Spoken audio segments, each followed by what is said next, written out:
আসসালামু আলাইকুম, সবাই কেমন আছেন? আশা করি সবাই ভালো আছেন। তো আমার হাতে দেখতেছেন একটা আউটলাইট 13 এমপিয়ার কা। 13 এমপিয়ার কা আউটলাইটে কীভাবে কানেকশন করবেন এই ভিডিওর মাধ্যমে আপনাদের দেখাবো। তো সাপ্লাই যেই সাইডে লেখা ওই সাইডের হোম ওয়্যার আসবে, আর যেই সাইডে লোড লেখা এই সাইডে আউট ওয়্যার আসবে। তো আমরা এখন উপরে যাব সিঁড়ি দিয়া।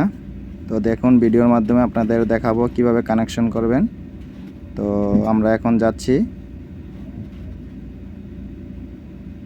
তো কানেকশনের ক্ষেত্রে চেষ্টা করবেন ফার্স্টে হোমরন কানেকশন করতে সাপ্লাই। তো আমরা এখন কানেকশন করব এলো গ্রিন ফার্স্টে।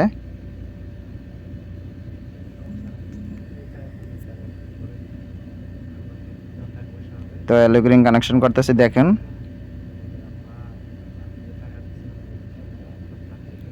তারপরে নিউট্রাল, তারপরে ফেস। এখন আউটসাইড কানেকশন করব লোড সাইড।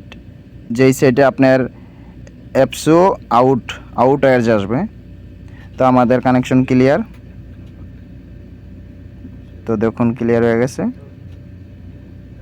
তো আমরা এখন স্ক্রু লাগাবো। তো স্ক্রু লাগানো অলরেডি হয়ে গেছে। তো আপনাদের প্যানেলটা দেখাবো, এপসোটা দেখাবো। তো দেখুন এপসো।